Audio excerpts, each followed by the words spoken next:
Nos hemos gozado de las alabanzas, mis hermanos, sin duda. Ahora vamos a ir al estudio de la palabra del Señor. Ya tienes la cita abierta. Efesios capítulo 3, versos 14 al 21. Podríamos decir en esta palabra, mis hermanos, que hay tres grandes temas en esta palabra. Se divide en tres partes muy claramente identificadas entre ellas. Yo diría que la primera de ellas, que está en el verso 14 y 15, es la oración que Pablo hace, el clamor que Pablo hace delante de Dios para con el pueblo de los hermanos en Éfeso. La segunda es los motivos por los cuales Pablo ora para ellos. ¿Cuáles son los motivos? ¿Cuáles son los objetivos que Pablo pone en la oración para ellos? Y el tercero, que está entre los versos 20 y 21, es para dar toda la gloria, toda la alabanza al Señor. Así que tenemos tres grandes temas en este trocito del 14 al 21 del capítulo 3 del libro de Efesios. Vamos con el primero. Versos 14 y 15. Dice la palabra: por esta causa doblo mis rodillas ante el Padre de nuestro Señor Jesucristo, de quien toma nombre toda familia en los cielos y en la tierra. Vamos a hacer un poquito de contexto. En el capítulo 2 y en la primera parte del capítulo 3, hay tres grandes temas que Pablo escribe, principalmente para los hermanos que son gentiles de la iglesia en Éfeso. Estos tres grandes temas son, primero, salvos por la gracia del Señor, salvos por la gracia de Cristo. El segundo gran tema es la reconciliación por medio de la cruz. Y el tercero es el ministerio de Pablo a los gentiles. Si ustedes recuerdan, el miércoles pasado y el antes pasado, estuvimos hablando de que Pablo escribió estos trozos de su libro dedicado especialmente a los hermanos gentiles que había en Éfeso. Y ocurría en aquel entonces, un pequeño recuerdo, ocurría en aquel entonces que la iglesia cristiana judaizante, es decir, los convertidos judíos, todavía mantenían ciertos temas culturales, temas religiosos, por los cuales seguían haciendo una diferenciación de personas en la misma iglesia. Y si bien es cierto, en una época ellos eran lo más importante, ya en este momento la iglesia, como todo, era lo más importante. Los grandes temas que se habían visto en el libro de Efesios es la iglesia como un cuerpo, la iglesia como un templo y la iglesia como un misterio. Por lo tanto, Pablo refuerza la idea de que la iglesia de Jesucristo es universal. Es un misterio no dado antes, sino que revelado a él como apóstol, y él tiene la sabiduría de revelar este misterio a los hermanos en Éfeso. El misterio es, recordemos, mis hermanos, un secreto de todos los tiempos, una verdad escondida y oculta de todos los tiempos, y que se da a conocer ahora. Y esta verdad es que la iglesia de Cristo es universal. Está basada en el nuevo pacto que Cristo hizo en el derramamiento de su sangre. Por lo tanto, esta iglesia es inclusiva. Y los que antes eran mirados como lejanos, como perdidos, como sin posibilidad, que eran principalmente los gentiles, hoy día ellos son invitados a ser parte de la familia de Dios, y Pablo se encarga claramente de decir: ustedes que antes estaban lejos, ahora están cerca. Ustedes que antes no pertenecían, ahora sí pertenecen. Ahora son de la familia, somos un solo cuerpo y todos iguales bajo la cobertura, la salvación y la bendición de Cristo. Por lo tanto, él toca temas bastante delicados. Él no pretende atacar a la iglesia judía de ninguna forma, porque él era un judío también, pero pretende poner en valor a aquellos gentiles que pudieron sentirse discriminados, que pudieron sentirse menos, que pudieron sentirse apartados o un poco ajenos a la familia. Él quiso poner este acento para equilibrar las cosas y decir: ya no hay incircuncisos ni circuncisos, hoy día somos todos de la familia del Señor, y que en Cristo, en el derramamiento de su sangre, en el sacrificio de la cruz, reunió, dice él, ambos pueblos, haciendo de los dos uno solo, un solo nuevo cuerpo, una sola iglesia. Por lo tanto, en el texto que hoy día estamos aquí abocados a revisar, Pablo tiene la tarea de invitar a toda la iglesia a dar un paso más en su altura espiritual, de tal manera que al digerir estas enseñanzas, estos temas de él, no sea con amargura, no sea con un sometimiento obligatorio, no sea con una sensación de tristeza delante del pueblo, sino que se entienda de tal forma que haya gozo en el corazón de los hermanos y que no exista de ninguna forma una diferencia entre ellos, ni siquiera los que vienen entrando como serían los gentiles, como los que estaban antes, que podría ser la iglesia cristiana judía, sino que ambos sientan el mismo sentir que hubo en el Señor. Por lo tanto, él comienza con estos dos versículos haciendo un clamor a Dios. Por esta causa doblo mis rodillas ante el Padre de nuestro Señor Jesucristo. La primera lección que podemos aprender aquí, mis hermanos, es que ante todo desafío espiritual, ante todo deseo de servir a Dios de una forma, ante toda idea que tú tengas para servir al Señor, lo primero que debemos hacer, como lo hizo Pablo, es doblar nuestras rodillas delante del Padre, de nuestro Señor Jesucristo, para que toda bendición espiritual venga de Él y para que Él haga lo que nosotros no podemos. Esta es una lección pastoral. Yo como pastor debo aprender esa lección y ustedes como laicos deben aprender esa lección también. Todo debe ser dirigido primeramente a Dios para que Él bendiga su tarea y no haya un sobrecansancio espiritual. Lo que Pablo quería decirles en este capítulo era invitarlos a todos, judíos y gentiles, a toda la iglesia, a tener una mirada espiritual de la temática de la iglesia. Una mirada distinta, ya no más separatista, ya no más revanchista, ya no más comparativa, sino inclusiva, espiritual y profundamente amante, no solo de Dios, sino que de todos los integrantes de la iglesia. Lo primero que él dice, para lograr esto, que es muy difícil lograr, humanamente muy difícil lograr, solamente sobre mis rodillas lo puedo clamar a Dios para que Él lo haga. Hay diferencias entre nosotros, mis hermanos. Yo sé que ustedes también las ven, las pueden tener con alguien, hasta con el mismo pastor la pueden tener, pero estamos llamados a orar unos por otros, para que el Padre de nuestro Señor Jesucristo sea el que haga la obra sanadora, rectificadora, correctora en todos nosotros y pueda unir nuestros corazones. Esta primera lección es que no hay nada imposible para Dios y que toda la hermandad tiene la hermosa posibilidad de ser cambiada, bendecida, ungida, renovada por Dios para que seamos el verdadero cuerpo de Cristo. Nunca abandones la oración por nadie. En el verso 15 redunda diciendo de quién toma nombre toda la familia en los cielos y en la tierra. Vuelve de una manera sutil, de una manera delicada, de una manera espiritual. Vuelve a recalcar que en Cristo están reunidas todas las familias. ¿Qué quiere decir con esto? Que no hay diferencia. Ahora los que pertenecemos a Cristo somos todos la gran familia de Dios y estamos reunidos en Él.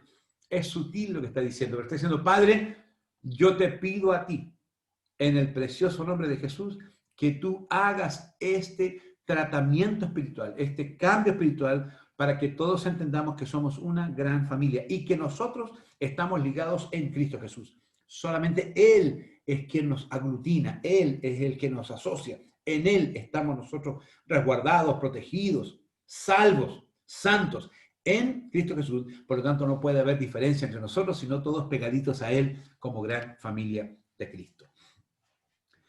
El segundo gran tema, mis hermanos, que está entre los versos 16 y 19, hay una lección sumamente importante. Lo leo para ustedes. Dice así la palabra de Dios. Para que os dé el Padre, ¿no? Conforme a las riquezas de su gloria, el ser fortalecidos con poder en el hombre interior por su espíritu, para que habite Cristo por la fe en vuestros corazones, a fin de que, arraigados y cimentados en amor, seáis plenamente capaces de comprender con todos los santos cuál sea la anchura, la longitud, la profundidad y la altura, y de conocer el amor de Cristo, que excede todo conocimiento, para que seáis llenos de toda la plenitud de Dios. Hermoso, increíble, increíble. Pablo pide por toda la iglesia en Éfeso, pero recalca unas cosas importantes. Lo primero que él recalca, dice, para que sean fortalecidos con poder. Toda obra entre los hermanos, todo amor de la iglesia, toda acción entre la familia de Dios debe estar llena, bendecida y contar con el poder de Dios. Nosotros en nuestras relaciones humanas tenemos dificultades, opinamos distinto, pensamos distinto, nos miramos distinto, nos aprobamos y nos reprobamos. Y esto es una verdad, no es algo que hay que sentirse mal ni avergonzado, pero es una verdad. Por lo tanto, mis hermanos, hoy día, con esta palabra, estamos diciendo que Dios primero pide que seamos fortalecidos con poder en el hombre interior por su espíritu. Para entender las verdades bíblicas, para entender las declaraciones de Pablo, para entender este libro, para entender el que la iglesia es un misterio, para entender de que después del sacrificio de Cristo tenemos un pacto con Él, un nuevo pacto en el derramamiento de su sangre y que somos una sola iglesia, todo eso lo vamos a entender si antes somos fortalecidos en nuestro ser interior por el Espíritu Santo. ¿Cuántas veces oramos por el fortalecimiento espiritual de un hermano? ¿Cuántas veces hacemos una oración por la vida espiritual de un hermano o una hermana? ¿Cuántas veces pedimos por la salud de su corazón, por la claridad de su mente, por el gozo de su espíritu, por la liviandad y el gozo de su alma? Normalmente nuestras peticiones son bastante tradicionales, son bastante simples, muy necesarias, pero todas son atingentes a necesidades materiales, físicas y visibles de nuestra vida.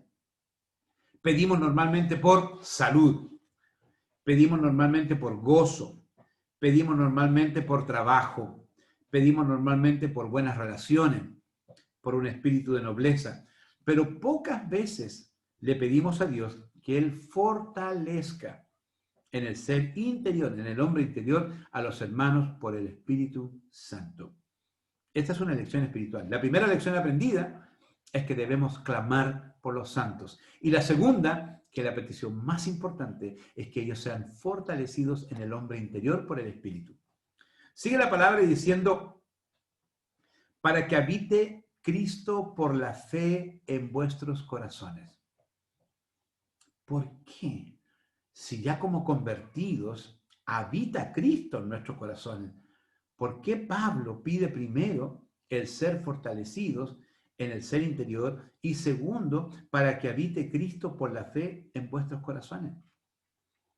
Cuando nosotros nos convertimos y nos entregamos a Cristo, lo invitamos a nuestro corazón y eso es así, efectivamente. El Señor Jesús por la fe mora en nuestros corazones. Pero si Pablo está pidiendo un paso espiritual, un crecimiento espiritual en la vida del hermano, de la hermana, él está diciendo para que el Señor no solo esté en ti como alguien invitado, estático, sin movimiento, sin acción, casi presente nomás. Él lo que está diciendo, para que habite Cristo, significa que para que todo el poder de Cristo, toda la bendición de Cristo se desarrolle, se desenvuelva, se haga uno contigo y tú disfrutes a un Cristo vivo, un Cristo transformador, un Cristo que cambia la vida, que trae gozo, alguien que podamos vivir interiormente, no solo el recuerdo. Y muchas veces, mis hermanos, hablamos del Señor como alguien que vivió, hablamos del Señor como alguien que tuvimos, hablamos del Señor como alguien que disfrutamos. Hablamos del Señor como algo que pasó en nuestra vida y que ya no está pasando. Si Pablo está diciendo para que habite Cristo, está diciendo para que hoy, en tiempo presente, la presencia de Cristo en tu corazón sea notoria. Es decir, que Él provoque cambios en tu vida, que provoque gozo, que traiga convicción a tu corazón, que traiga pensamientos, que te ayude a tomar decisiones y que camines con el Señor con una vida diferente. Cuando recibimos una visita a nuestro hogar, que es grata, que trae compañía, trae a lo mejor un regalito, trae una buena conversación, trae una buena amistad, queda un sabor tan agradable en la vida de los que están en dueño de casa, que cuando vemos a otra persona le queremos contar. Vino a verme un tío lejano que vivía en otra ciudad, pasó por aquí, me llamó y me vino a ver. ¿Y qué pasó? Tuvimos un tiempo súper agradable. Tomamos once, almorzamos antes, salimos a dar un paseo, recordamos viejas historias, lo pasamos maravilloso. ¿Tienes comentarios acerca de ese encuentro? Porque lo pasaste bien. El creyente debe vivir comentando su relación con Cristo permanentemente y esta relación debe ser gozosa, debe ser viva, debe ser valiente, debe ser entusiasmante, debe ser contagiante, debe ser muy positiva. Pero esto ocurre cuando vivenciamos a Cristo. Si Él mora como un concepto, porque la Biblia lo dice, lo aprendí yo, pero en realidad no tengo nada más de Él, evidentemente el hablar de Él va a ser algo apagado, va a ser algo seco, va a ser algo histórico, no va a ser positivo. Y lo que dice Pablo, para que habite, significa que Cristo no solo mora en ti, sino que viva, habite, Él se mueva y haga una interacción contigo de tal manera que tu vida espiritual sea gozosa, plena, llena del Señor. Está pidiendo que seamos fortalecidos espiritualmente, porque si somos fortalecidos espiritualmente, vamos a entender la presencia de Cristo, vamos a gozar con Él, vamos a sentir eso que siente el corazón, que está delante de Dios y que interactúa con nuestro espíritu y podemos sentir el gozo del Señor. Sigue y dice, a fin de que arraigados y cimentados en amor. ¿Por qué arraigados y cimentados en amor? Dios es amor. Si Cristo habita en nosotros, y el habitar significa no solo estar, sino moverse en nosotros, vamos a estar arraigados y cimentados en el amor de Dios. ¿Por qué necesitaban el amor de Dios? Porque ellos tenían que amarse los unos a los otros, sin duda. Los de la circuncisión y los de la incircuncisión llegaban a una gran familia única, donde cada uno abandonaba sus historias, sus culturas y su pasado para vivir una nueva vida en Cristo Jesús. Era necesario que Dios se moviera en cada uno de ellos para hacer lo que se llama una sinergia, un movimiento de toda la iglesia, de modo que ellos se amaran con un amor genuino, estuvieran cimentados, arraigados en el amor del Señor. Y sigue la palabra diciendo, para que seáis plenamente capaces de comprender con todos los santos cuál sea la anchura, la longitud, la profundidad y la altura. Hasta ahí llega y pareciera que cambia de tema, pero uno tiene que leer esto de una manera correcta. Vuelvo a decir, cuál sea la anchura, la longitud, la profundidad y la altura y de conocer el amor de Cristo. El I está diciendo que debemos entender, comprender espiritualmente cuán grande es el amor de Cristo y además conocerlo, entenderlo y conocerlo. Es imposible humanamente saber cuán grande es el amor de Dios. Nunca lo vamos a entender, jamás. Aún en la gloria creo que no tendremos la plena comprensión, porque entender el amor de Dios sería comprenderlo a Él, y Él es infinito. No pretendemos entender y dominar a Dios, porque Él nos domina, Él nos sobrepasa en todo aspecto. Pero la invitación de la palabra de Dios es que hagamos un esfuerzo para entender las dimensiones del amor de Dios. Las dimensiones del universo son enormes. Pero si yo nunca me he preguntado qué hay más allá del cielo azul, qué hay más allá de las estrellas, y nunca me he inquietado por saber cuán grande es el universo, nunca voy a entender la creación que Dios hizo de nosotros o para nosotros. Por eso es que cuando se habla de la naturaleza, uno tiene que ver esos programas. Cuando se habla del cielo y del espacio, uno tiene que ver esos programas. Cuando se habla de las cosas microscópicas, chiquititas, de células, de cosas pero ínfimas, uno tiene que verlo. ¿Por qué? No es para el conocimiento de la mente, que automáticamente es así, sino que es para el conocimiento del corazón, para decir, esto es lo que yo alcanzo a entender de lo que Dios ha hecho. ¿Quién puede entender la magnitud del universo que Dios creó? ¿Quién sabe dónde termina el universo? ¿Quién sabe cómo Dios creó todas las cosas en un comienzo? Nunca. Pero sí es interesante llegar a entender o a una mínima comprensión cuán grande es el universo. En la medida que tú veas esa grandeza, ¿a quién admiras? A Dios el Creador.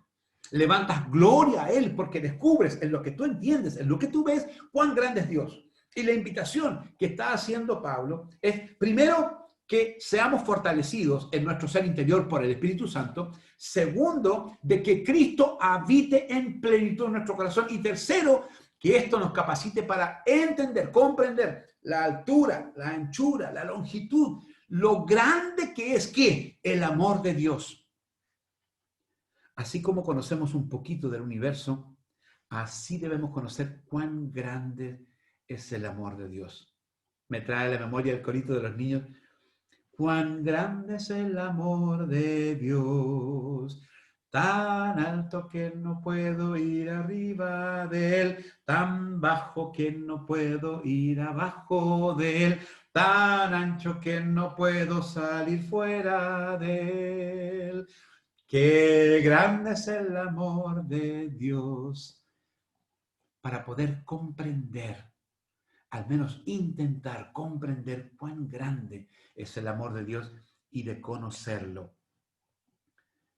De tal manera que conociendo este amor que excede a todo conocimiento, mira, el amor de Dios excede a todo conocimiento, o sea, nunca vamos a llegar al límite del amor, no tengas miedo, explora el amor de Dios con toda confianza porque nunca vas a acercarte a su límite. Dios es eterno, Dios es amor, el amor de Dios es eterno como Dios, es infinito como Dios. No tengas miedo en explorar el amor de Dios, en conocerlo en su palabra, en entenderlo en el Espíritu, en hablarlo, en orarlo, en sentirlo, en dejarte amar por Dios, porque vas a entender cuán grande es el amor del Señor. Y dice la palabra, todo esto para que seáis llenos de toda la plenitud de Dios. ¿Cómo termina Pablo este capítulo número 3? Qué forma tan extraordinaria, qué forma tan maravillosa de decir, ustedes eran dos pueblos, ojo, atención, se acabaron los dos pueblos, en Cristo Él juntó uno solo, Él ahora hizo un solo hombre nuevo, que es a partir del pacto nuevo, del derramamiento de su sangre. Pero no se queden desconformes, no se queden mirando feo como diciendo, bueno, ya, si es mi hermano, y si este hermano era judío o no era judío, ya no importa. No nos quedemos en el pensamiento, no nos quedemos en forzar nuestra mente a una creencia, a una vivencia que no estamos aceptando. Lo que Pablo dice, yo voy a doblar mis rodillas y voy a clamar a Dios para que haga una obra en ustedes. ¿Cuál obra? La primera obra, que Él fortalezca nuestro ser interior. Fortalezca nuestro ser. O sea, que lo que hay adentro sea cada vez engrandecido más por el Espíritu de Dios, de tal manera que nosotros podamos vivir a Cristo. Vivir, habitar Él en nosotros significa vivirlo, disfrutarlo, conversar, dialogar, sentirlo, sentarse a sus pies, Dejar que el Señor nos acaricie, que el Señor nos hable, que el Señor nos ame, que el Señor nos quiera como Él nos quiere.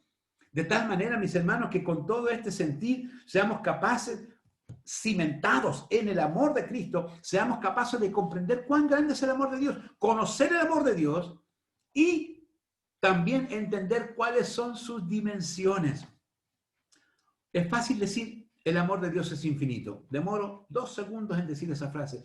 Lo que Pablo te invita no es a decir y a repetir cosas. Lo que Pablo te invita es que tu mente y tu corazón exploren el amor de Dios. Busquen el amor de Dios.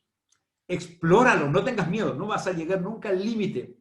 No es que uno diga, oh, llegué al límite del Señor, aquí se acabó. No, Dios es infinito, su amor es, explóralo, conócelo, sabe cuán ancho es, cuán alto es, cuán profundo es. Conoce hasta lo que tu mente y tu corazón te da, entiende el amor del Señor. ¿Para qué? Para que de esta manera, con ese conocimiento, seamos llenos de toda la plenitud de Dios. Él está hablando de un hombre perfecto, de un hombre aprobado, de un hombre conforme a la voluntad de Dios, de un pueblo que no, con este pensamiento, con esta llenura, con esta vivencia, con este conocimiento y con este entendimiento del amor de Dios, evidentemente seremos llenos de la plenitud del Señor. ¿Y qué diferencia puede haber entre nosotros? Ninguna.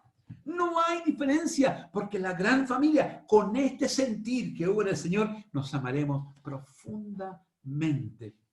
Y todo esto finaliza diciendo, nada de esto es de capacidad humana, ni lo que le fue revelado a él y que lo comparte con la iglesia, ni lo que ellos pueden obtener a partir de ese conocimiento. No.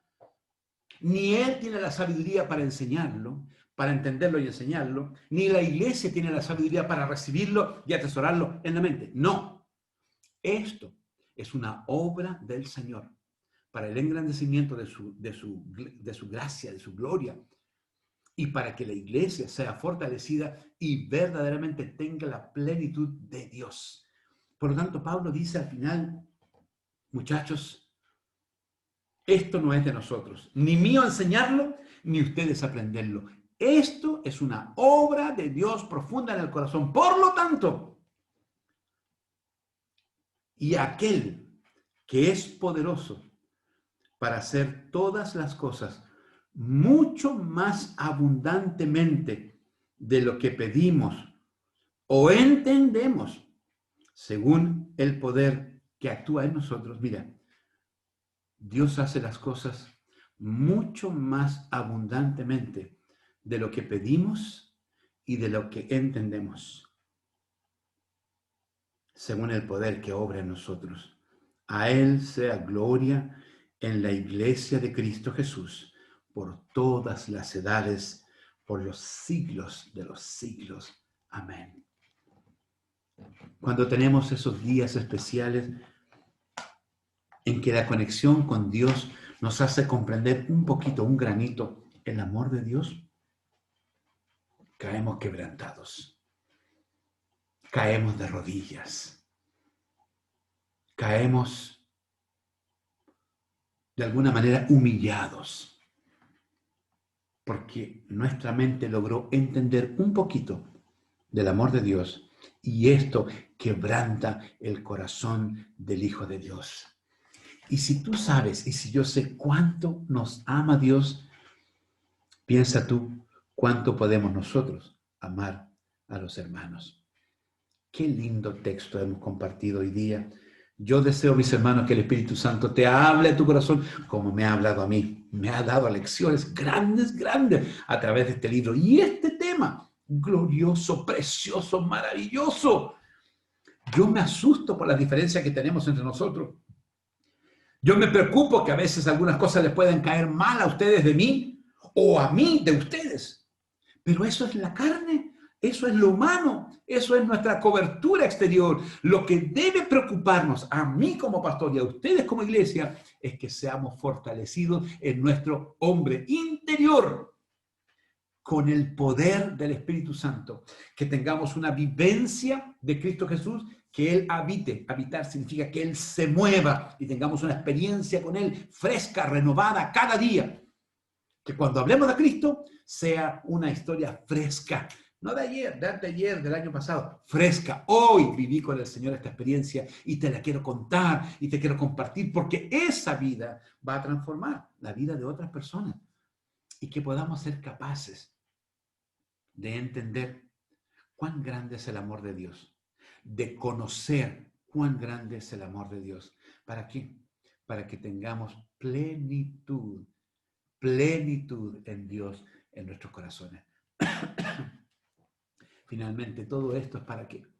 Para que la iglesia sea un cuerpo vivo, un cuerpo gozoso, un cuerpo glorioso, un cuerpo amable, un cuerpo humilde, un cuerpo dadivoso, un cuerpo amante, un cuerpo perdonador, un cuerpo renovador, un cuerpo que da oportunidades, un cuerpo que ama a las personas, un cuerpo que cree en que Cristo puede transformarnos, un cuerpo que cree que Jesús puede cambiar la vida de las personas, un cuerpo que está preparado para recibir al que no conoce a Cristo, un cuerpo que está preparado para aquel que es diferente, un cuerpo que está preparado para que el Señor obre en nosotros y haga maravillas en cada uno de nosotros, porque nos llevará a un nivel espiritual que seremos muy, muy poderosos en las manos del Señor para alcanzar a un mundo que se pierde. Y todo esto, la gloria es para Dios, quien nos da, quien nos regala mucho más abundantemente de lo que pedimos o entendemos. Y para Él sea la gloria por siempre, por los siglos de los siglos. Amén. Jesús, queremos darte la gloria esta tarde, esta noche. Sin duda que si hay algo que nos tiró a tierra, como a Pablo le tiró el resplandor a tierra, es el amor de Dios. Cuando nuestras almas sintieron el toque del amor de Dios, caímos rendidos a los pies de Cristo y fue la mejor decisión. Rompiste nuestras barreras, rompiste nuestras estructuras, rompiste nuestras cadenas, rompiste nuestra dureza, rompiste nuestra frialdad, entraste con poder y nosotros te dejamos entrar y nos rendimos a ti, oh Señor. Y cada día que hemos vivido contigo nos damos cuenta cuánto nos amas tú, Señor. Llénanos como iglesia. Derrama, oh Dios, el Espíritu Santo sobre nosotros de tal manera que seamos fortalecidos en nuestro ser interior.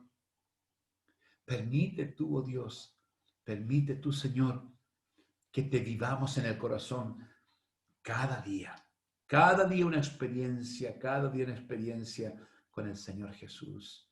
Gracias, Señor, por la iglesia. Gracias por mis hermanos.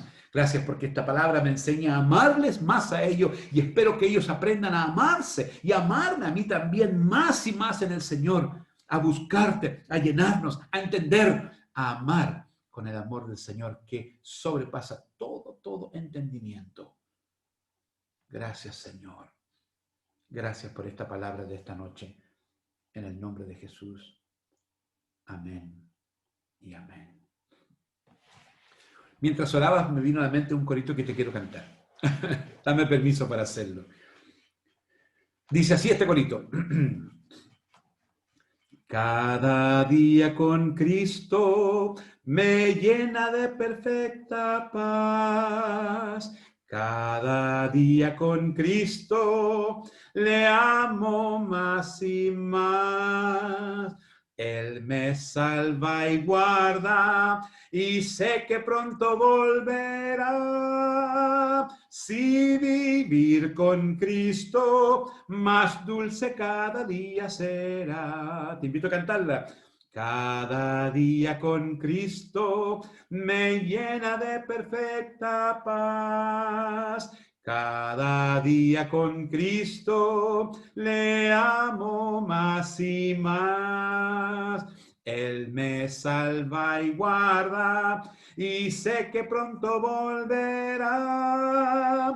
Y vivir con Cristo más dulce cada día será. Dios te bendiga. Un abrazo. Amén y amén.